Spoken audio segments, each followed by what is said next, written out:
അനസ്തേഷ്യയ്ക്ക് പിന്നാലെ പയ്യന്നൂരിൽ 1 വയസ്സുകാരൻ മരിച്ച സംഭവത്തിൽ ഡോക്ടർമാർക്ക് ഗുരുതര പിഴവെന്ന് മെഡിക്കൽ ബോർഡ് വിലയിരുത്തൽ. ഡോക്ടർമാരുടേത് കുറ്റകരമായ അനാസ്ഥയാണ്. BMH ആശുപത്രിയിൽ വിദഗ്ധ ചികിത്സാ സൗകര്യങ്ങൾ ഉണ്ടായിരുന്നില്ല. അതേസമയം മെഡിക്കൽ ബോർഡ് യോഗത്തിൽ ഗവൺമെന്റ് പ്ലീഡറും DMOയും തമ്മിൽ തർക്കമുണ്ടായി. വിവരങ്ങളുമായി കണ്ണൂരിൽ നിന്നും മിഥുൻ പിള്ള ചേരുന്നുണ്ട്. മിഥുൻ, ഒരു വയസ്സുകാരന്റെ മരണത്തിൽ അനസ്തേഷ്യ നൽകിയത് ഒരാവശ്യവുമില്ലാതെയാണ് എന്ന് തന്നെയാണ് കണ്ടെത്തൽ. ഇപ്പോൾ ഇതാ മെഡിക്കൽ ബോർഡ് യോഗത്തിലും ആ ഒരു വിലയിരുത്തലുണ്ടായിരിക്കുന്നു. അതോടൊപ്പം തന്നെ DMOയും പ്ലീഡറും തമ്മിലൊരു തർക്കമുണ്ടായെന്ന വാർത്തയും പുറത്തു വരുന്നുണ്ട്. എന്താണ് സംഭവിച്ചത്? വിവരങ്ങൾ. ഇന്നലെ അനസ്തേഷ്യയ്ക്ക് പിന്നാലെ പയ്യന്നൂരിൽ 1.5 വയസ്സുകാരൻ മരിച്ച സംഭവത്തിൽ ഡോക്ടർമാർക്ക് ഗുരുതര പിഴവ് എന്നാണ് മെഡിക്കൽ ബോർഡിന്റെ വിലയിരുത്തൽ. ഡോക്ടർമാരുടേത് കുറ്റകരമായ അനാസ്ഥയാണ്.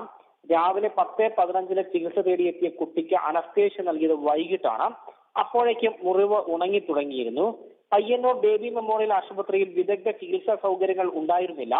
പിഴവ് മനസ്സിലാക്കി വൈകിട്ട് 6 മണിയോടെയാണ് കുട്ടിയെ കണ്ണൂരിലെ ബേബി മെമ്മോറിയൽ ആശുപത്രിയിൽ പ്രവേശിപ്പിച്ചത് എന്നും ഈ മെഡിക്കൽ ബോർഡ് കണ്ടെത്തിയിട്ടുണ്ട്.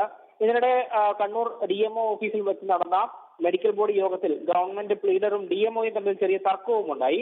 5-ൽ കൂടുതൽ അംഗങ്ങളെ പങ്കെടുപ്പിക്കാനാകില്ല എന്നാണ് ഗവൺമെന്റ് പ്ലീഡർ പറഞ്ഞത്. ഇതോടെ 2 ഡോക്ടർമാരെ വിദഗ്ധ സമിതിയിൽ നിന്ന് ഒഴിവാക്കുകയും ചെയ്തു.